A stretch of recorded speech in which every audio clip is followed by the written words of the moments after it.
and was already planning for Athenian naval expansion.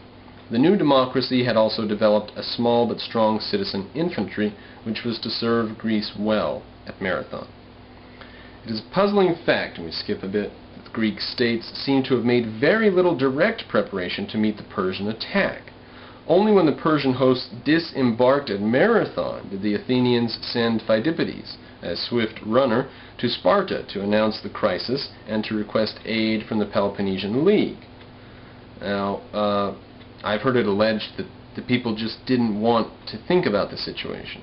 In fact, after they beat the Persians, and the Persians left, certain far-thinking people were like, okay, they're going to come back. And it just was, you couldn't bring it up. You couldn't mention it. People did not care to have it mentioned. Like the elephant in the room, you know. Sparta promised aid, but because of alleged religious scruples, delayed the march, and the Spartans failed to arrive in time for the battle. Of course, we knew that. The 9,000 Athenians were left to face the Persian force alone, except for the aid of a few hundred Plataeans. Fortunately, only a part of the Persian army was in the battle, since the cavalry and a large part of the infantry had been re-embarked to sail for Phalerum, when word of success at Marathon should be given. So, this author, probably coming from Herodotus also, says that a lot of the cavalry and some of the men had been embarked ready to sail for when they should win, but hadn't yet set sail, and Starr wasn't quite as clear on that, and Herodotus was far from clear, he says. So, nevertheless, even though the cavalry and part of the men were on the ships, the Greeks fought at least double their own number. The failure of Greece to present a united military front at Marathon, and the petty delay of Sparta, the chief military power of Greece, to aid a league member, offer only the first example of that parochial selfishness and disunity which was to be all too common throughout the whole Persian crisis. Had it not been for a few great leaders, the heroism of the common soldier and sailor, and the lack of persistence of Persia, the result would have been tragic. Here he asserts if Persia just would have kept on trying, they would have won. I don't know. It can only take massive losses every so often, and only so much. Now then, Marathon proper. Callimachus and Miltiades revealed their sound military strategy and political leadership in persuading the Athenian assembly to send the army to Marathon instead of awaiting the attack of the Persians outside their unwalled city. A considerable factor in the Greek victory at Marathon lay in the strategic position chosen by its generals on the heights, which could not be attacked readily from below. That's probably the reason the Persians waited. The Persians, on the other hand, with their backs to the sea, with marshy ground on either side, and the enemy on the heights commanding both roads to Athens, were at a distinct disadvantage. The Athenians could therefore well afford to wait in their strong position, hoping for the arrival of the Spartan army. After some days, the Persians, fearing longer delay, started part of their infantry on the road to Athens, while the fleet with the cavalry and the rest of the infantry was kept ready to sail for Phalerum. Their detached force of infantry would thus hold the Greeks at Marathon, while the Persian cavalry took Athens unprotected. When the Athenian army saw the Persians on the march, they immediately rushed down the heights to the attack. The generals had wisely arranged the Athenian force with wings deep and center extended and shallow. As anticipated, the Greek center was at first pushed back to the hills, but their wings put to rout the Persian wings, then folded in on the victorious Persian center, completing the rout. The Greeks, with their heavy defensive armor and long spears, were more than a match for the Persians with their light wicker shields, bows, and short swords. The Persians fled in disorder to the shore, and 6,400 of them who could not escape to the ships were slain. The reported loss of the Greeks was only 192. Exactly same figure for both these. The first great crisis had been met by the splendid strategy of the generals and the heroism of the Athenian infantry, who were ever afterward to be glorified in Athenian history as the Marathon men. Among those heroic fighters were at least two men who were later to win for themselves immortal distinction. Themistocles, the statesman, and Aeschylus, the tragic dramatist. Remember the quote we got from him, "Greeks are slaves to no man." One shudders to think of what would have been the immeasurable loss to Athens, Greece, and the world if these two had been among the fallen, as Callimachus the Polemarch was.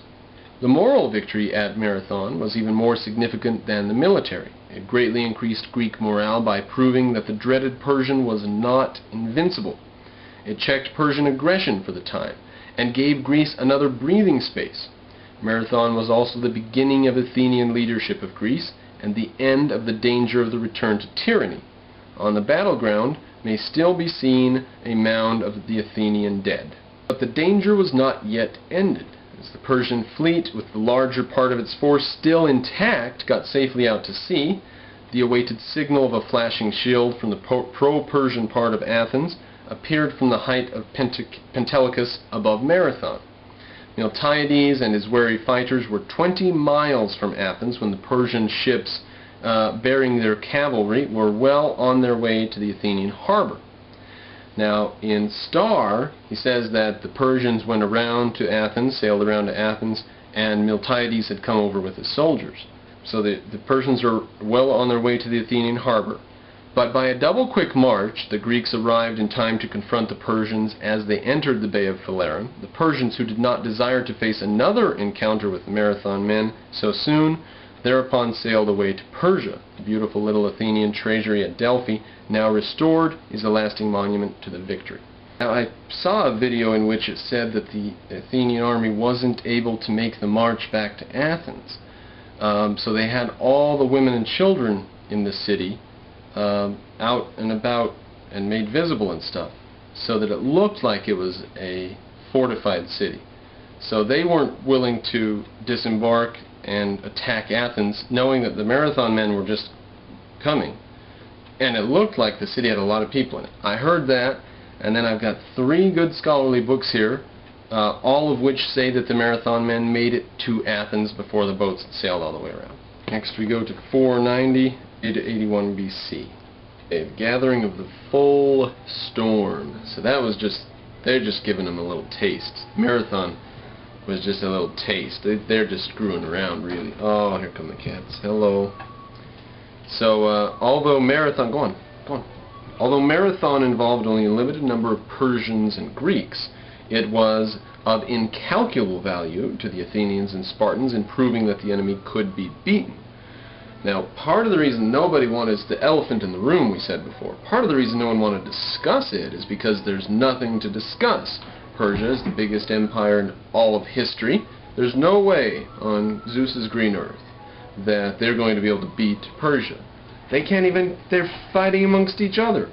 And as Persia approaches, the cities are defecting to Persia and submitting. So there was just no question. There's no way they're going to beat them. There's no way. When they went to the battle in Marathon, they were virtually going to their suicide, their defeat, you know. The dramatist Aeschylus wished to be remembered by posterity primarily as having been a Marathon fighter. Well, we remember that he was a Marathon, but we don't remember him just for that. And a contemporary epigram praised the dead for saving Hellas from slavery. To the Persians, however, Marathon served only as a warning that a larger force would be needed, for what in the king's eyes must have seemed merely a matter of punishing a recalcitrant, not very civilized people on one of his far-flung frontiers.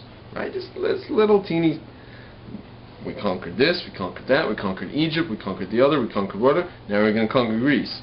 Oh, they got our first force? Okay, send another one, you know.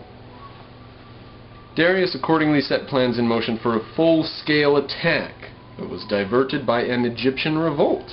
After his death in 486, Xerxes, Xerxes, from 486 to 65 is when he ruled, he first subdued Egypt, Xerxes did, and then a brief revolt in Babylonia, and had to subdue that, and then renewed preparations for Greece. In the fall of 481, he came down to Sardis, where his army assembled. Herodotus gives us the wide